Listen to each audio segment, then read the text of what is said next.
کہ منہ سے تو ایمان کا دعویٰ کرے لیکن عمل سے کفر کرے، یہ مراد ہے۔ یعنی کہ کھلم کھلا اللہ کے احکامات کا انکار کرے اور اپنی منمانی کرتا رہے، غلط کام کرتا رہے، حالانکہ کہہ رہا ہے کہ میں تو ایمان والا ہوں۔ تو پھر کیا ہوگا ایسے انسان کا؟ فقط حبط عملہ، بس تحقیق ضائع ہو گیا عمل اس کا، وہوا فی الآخرۃ من الخاسرین، اور جب اس کے عمل ہی سارے برباد ہو گئے، کچھ اس کا عمل جو ہے اس نے کرے دنیا میں وہ سب برباد ہو گئے، تو آخرت میں کیا بچے گا؟ کچھ نہیں بچے گا اس کے لیے۔ تو کیا ہوگا وہ؟ اور وہ آخرت میں خسارہ پانے والوں میں سے ہوگا، آخرت کا خسارہ، یعنی کہ محروم ہو جائے گا اس جنت سے جہاں ہمیشگی کی زندگی ہے، جو نعمتوں بھری ہے، اور جہنم میں چلا جائے گا۔ تو اس لیے ہم سب کو اپنے ایمان کی فکر کرنے کی ضرورت ہے۔ ایسا نہ ہو کہ دنیا کے چند فائدوں کی خاطر، بس مزے کرنے کی خاطر آخرت کا نقصان کر بیٹھے، ہے نا۔ اور اس میں بھی جو یہود اور نصارہ سے جو نکاح کی بات ہو رہی ہے، اس میں بھی جو ہے یہ نہیں کہ بس آ گیا قرآن میں اور پھر کسی بھی یہود اور نصارہ سے کر لیا، جو اس کی شرطیں ہیں وہ سب دیکھنی ہے۔ ایسا نہ ہو کہ نکاح کر لیا اور دیکھا نہیں کہ ہمارے ایمان کا کیا ہو رہا ہے، بچوں کی کون کیسے پرورش کر رہا ہے، آگے تک نسلیں خراب ہو گئیں، بددین ہو گئیں، پھر کیا ہوگا؟ پھر تو وہی ہوگا نا، وَهُوَ فِي الْآخِرَةِ مِنَ الْخَاسِرِينَ۔ تو ان سب چیزوں کو ذہن میں رکھنے کی ضرورت ہے اور اسی حساب سے زندگی بسر کرنے کی ضرورت ہے۔ آیت نمبر 6، یا ایہا الذین آمنو، اے لوگو جو ایمان لائے ہو، اذا قمتم، جب کھڑے ہو تم، الی الصلاۃ، طرف نماز کے، فاغسلوا، تو دھو لو تم، وجوہکم، اپنے چہروں کو، وایدیکم، اور اپنے ہاتھوں کو، الی المرافق، کوہنیوں تک، وامسحوا، اور مسح کر لو، برؤوسکم، اپنے سروں کا، وارجلکم الی الکعبین، اور اپنے پاؤں کو دھو لو ٹخنوں تک، وَإِن كُنتُمْ جُنُبًا، اور اگر ہو تم حالت جنابت میں، فَاتَّحَّرُوا، تو خوب پاک ہو جاؤ، وَإِن كُنتُمْ مَرْضَىٰ، اور اگر ہو تم بیمار، او علی سفر، یا کسی سفر پر، او جاء احد منکم من الغائط، یا آیا ہو کوئی ایک تم میں سے قضائے حاجت سے، او لامستم، یا چھوا ہو تم نے النساء، عورتوں کو، فلم تجدوا ماء، پھر نہ تم پاؤ پانی، فتیمموا، تو تیمم کر لو، سعیدا طیبا، پاک مٹی سے، فامسحوا، پھر مسح کرو، بوجوہکم، اپنے چہروں کا، وایدیکم، اور اپنے ہاتھوں کا، منہ، اس سے، ما یرید اللہ، نہیں چاہتا اللہ، لیجعل علیکم، کہ وہ کر دے تم پر، من حرج، کوئی تنگی، ولیکن، اور لیکن، یرید، وہ چاہتا ہے، لیطہرکم، کہ وہ پاک کر دے تمہیں، ولیتم نعمتہ، اور تاکہ وہ پورا کر دے اپنی نعمت کو، علیکم، تم پر، لعلکم تشکرون، تاکہ تم شکر ادا کرو۔ یہ اس کا ترجمہ آیت 6 کا۔ اب دیکھتے ہیں تھوڑا تھوڑا کر کے اس کی تفسیر کیا بتایا جا رہا ہے۔ یہ دیکھیں بیسیکلی یہ وہ آیت ہے جس میں تیمم کا حکم پہلی بار دیا گیا ہے۔ یہ سن 6 ہجری یا 7 ہجری میں تھا، اور جب غزوہ مریسی کی بات ہے، غزوہ مریسی سے جب لوٹ رہے تھے، اور اس میں حضرت عائشہ رضی اللہ تعالی عنہا بھی آپ صلی اللہ علیہ وسلم کے ساتھ تھیں، تو کیا ہوا کہ ان کا گلے کا ہار جو تھا وہ کھو گیا تھا، اور اسی کھوج میں دیر ہو گئی اور ان کو وہیں رکنا پڑا، لیکن اس جگہ پانی نہیں تھا اور نماز کا وقت بھی ہو گیا تھا، سب پریشان تھے کہ اب وضو کیسے کریں، پانی نہیں ہے۔ آپ صلی اللہ علیہ وسلم اس دوران سو گئے، حضرت عائشہ رضی اللہ تعالیٰ عنہ کی گودی میں سو گئے تھے، تو حضرت ابو بکر صدیق رضی اللہ تعالیٰ عنہ آئے اور حضرت عائشہ رضی اللہ تعالیٰ عنہ کو کمر میں کچوکا لگایا کہ تمہاری وجہ سے لوگوں کو پانی نہ ہونے کی وجہ سے نماز کے لیے وضو کرنے میں اب مشکل پڑ رہی ہے۔ تو اسی دوران جو ہے یہ آیت نازل ہوئی، یہ والی آیت نازل ہوئی جس میں اللہ تعالیٰ نے تیمم کا بیان کیا، اور اس لیے اس کو آیت تیمم بھی کہا جاتا ہے۔ ٹھیک ہے، دیکھتے ہیں کیا فرمایا جا رہا ہے۔ فرمایا، اے لوگو جو ایمان لائے ہو، یا ایھا الذین آمنوا اذا قمتم الی الصلاۃ فاغسلوا وجوہکم، اے لوگو جو ایمان لائے ہو، جب کھڑے ہو تم، اذا قمتم، کھڑے ہو تم، قمتم، کھڑے ہو تم، یعنی کہ جب تم نماز کے لیے کھڑے ہو، یعنی کہ نماز کا جب تم ارادہ کرو کہ نماز پڑھنی ہے تو کیا کرنا ہے اب؟ فاغسلوا وجوہکم وایدیکم الی المرافق، فاغسلو تو دھو لو تم وجوہکم اپنے چہروں کو. ٹھیک ہے. اچھا اس میں الی الصلاح کی بات آئی ہے نا، طرف نماز کے. صلاح، صلاح بیسیکلی صلات کا جو لفظی معنی ہوتا ہے وہ ہوتا ہے دعا کرنا، لیکن صلات کا شرعی معنی یہاں مراد ہے، یعنی کہ مخصوص معلوم طریقے پر اللہ کی عبادت کرنا، جس کی ابتدا تکبیر تحریمہ سے ہوتی ہے اور اختتام سلام سے ہوتا ہے. تو نماز کے لیے آیا ہے نا. تو فرمایا یہاں پہ کہ دھو لو اپنے چہروں کو. اب اس میں چہروں کے دھونے کی بات ہو رہی ہے، یعنی کہ بیسیکلی وضو کی یہاں بات ہو رہی ہے. تو چہرے میں کیا آتا ہے پتا ہونا چاہیے. تو چہرے میں ماتھے کا جو کرب ہوتا ہے، ماتھے کے کرب سے ٹھوڑی تک اور ایک کان کی لو سے دوسری لو، جو کان کی لو ہے اس تک، یہ چہرہ ہوتا ہے. اس کو اچھے سے دھونا ہے. ٹھیک ہے. تو یہ چہرے کا دھونا ہو گیا. وَأَيْدِيَكُمْ اور اپنے ہاتھوں کو. کہاں تک؟ اِلَى الْمَرَافِقِ کونیوں تک. اپنے ہاتھوں کو کوہنیوں تک دھونا ہے. مرافق بیسیکلی مرفق کی جمع ہے، اور مرفق رفق سے ہے. رفق کہتے ہیں ٹیک لگانے کو کسی جگہ، اس لیے کونی کے ذریعے بھی ہم کیا کرتے ہیں؟ ٹیک لگاتے ہیں نا، آرام کرتے ہیں، اس لیے اس کو مرافق کہا گیا، کوہنیوں کو. تو کوہنیوں سمیت، کوہنیوں کو انکلوڈ کرتے ہوئے ہاتھ اور بازو دھونے ہیں. کونیاں خشک نہیں رہنی چاہیے وضو کرتے میں، اس کا دھیان ہونا چاہیے. ٹھیک ہے، یہ بات ہو گئی. پھر آگے کیا اور کیا کرنا ہے؟ پھر اس میں الی المرافق ہو گیا. پھر وَامْسَحُوا بِرُؤُوسِكُمْ اور مسح کر لو اپنے سروں کا. بِرُؤُوسِكُمْ سروں کا مسح کرنا ہے. مسح کسے کہتے ہیں؟ لغوی معنی میں مسح کہتے ہیں ہاتھ پھیرنے کو، لیکن شرعی معنی میں کیا ہوگا؟ پانی لگا کر ہاتھ پھیرنا. تو سر کا مسح کرنے کو کہا جا رہا ہے. اور سر کہاں سے کہاں تک ہوتا ہے سب کو پتا ہے، جہاں سے چہرہ ختم ہوتا ہے وہیں سے سر جو ہے وہ شروع ہو جاتا ہے، اور گدی تک جاتا ہے سر، ہے نا. اس لیے سارے سر کا مسح کرنا ہوتا ہے. سارے سر کا مسح کرنا ہے، اور سر میں دونوں کان بھی شامل ہوتے ہیں، اسی میں دونوں کان شامل ہو جاتے ہیں. ابن عباس رضی اللہ تعالیٰ عنہ کا کہنا ہے الاذنانی من الراس، یعنی کہ دونوں کان جو ہیں وہ سر میں سے ہیں، یعنی کہ سر کا ہی حصہ ہے. ٹھیک ہے. تو اس لیے بغیر نیا پانی لیے دونوں کانوں کا مسح بھی کیا جائے گا، اس میں سر کے مسح میں انکلوڈیڈ ہے اسی میں. ٹھیک ہے.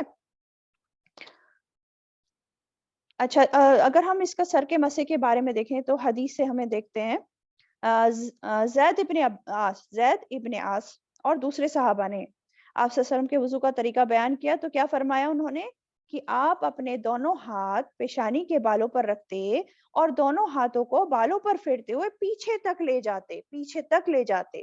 یہاں پیچھے تک کہاں تک آئے گا؟ یعنی کہ جہاں بال ختم ہوتے ہیں گردن کے قریب، اور پھر ہاتھوں کو وہیں سے واپس لوٹاتے پیشانی کے بالوں کی طرف، یعنی کہ بالوں پہ ہاتھ پھرتے ہوئے پیچھے تک لے گئے گدی تک، اور پھر واپس لائے.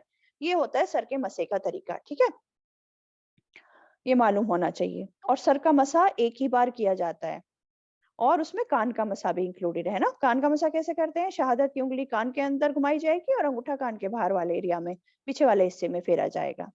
ٹھیک ہے. اور اس میں دیکھیں نا، کسی بھی صحیح حدیث میں گردن کے مسح کا ذکر نہیں آتا ہے.